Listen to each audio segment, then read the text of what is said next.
কেউ আসছেন হেঁটে, কেউ লাঠিতে ভর করে, কেউ বা হুইল চেয়ারে, আবার কাউকে নিয়ে আসতে হচ্ছে কোলে করে। মেহেরপুর সদর উপজেলার এই চকশমনগর গ্রামে হয়ে গেল প্রবীণদের মিলন মেলা। একসময় যারা আনন্দ, উৎসব আর আড্ডায় সময় কাটাতেন, বয়সের ভারে আজ তাদের জীবন অনেকটাই বদলে গেছে। কেউ অসুস্থ, কেউ বার্ধক্যে ক্লান্ত, আবার কেউ বা পারিবারিক কারণে বন্ধুদের থেকে বিচ্ছিন্ন। এই প্রবীণদের জন্যই বিশেষ এক আয়োজন করেছে মেহেরপুরের চকশমনগর গ্রামের তরুণরা।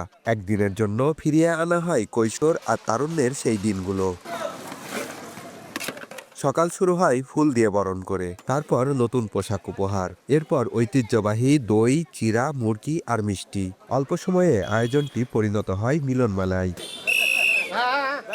দিনভর চলে খেলাধুলা, আড্ডা, হাসি ও খুনসুটি। পুরনো স্মৃতি মনে করে হাসছেন কেউ, আবার কেউ বা চোখের কোণে জল মুছছেন। বয়স হয়ে গেলে যে কি অসুবিধা হয় সেটা কিন্তু মানুষ ভাষায় কেউ প্রকাশ করতে পারে না। বর্তমান দেখা যাচ্ছে সমাজে ছেলেমেয়েরা দেখতে পারে না, অনেক অশান্তির মধ্যে থাকতে হয়।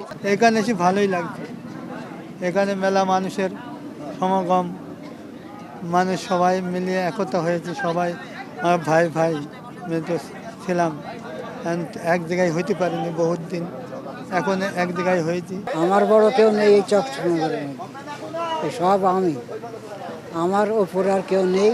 আমি বড়, আমি অনুষ্ঠান দেখলাম, শুনলাম, এগুলো করছে এবং হয়েছি। আমরা যখন আনলাম আমাদের ফুল দিয়ে বরণ করে নিল, তারপরে একটা করে গেঞ্জি দিল, গেঞ্জি দেওয়ার পর দই মিষ্টি মানে ঐতিহ্য খাবার দিয়ে আমাদের তারপরে খেলা আয়োজন, খেলা করলাম, পুরস্কার বিতরণ হলো, জোহরে নামাজ পর খাওয়ার পর বিতরণ করার পর। এটাই আমাদের জন্য যথেষ্ট, খুব ভালো লাগলো। খাওয়া দাওয়া ভালো হলো, 1 বছর পর আমি ছেলে পেলে আনন্দ করলাম, যে খাওয়া দাওয়া করলাম, ভালোই করলাম। প্রবীণদের পাশাপাশি স্বেচ্ছাশ্রমে এই আয়োজনের সাথে যুক্ত হতে পেরে আত্মতৃপ্তির কথা জানাচ্ছে স্থানীয় যুবকরা।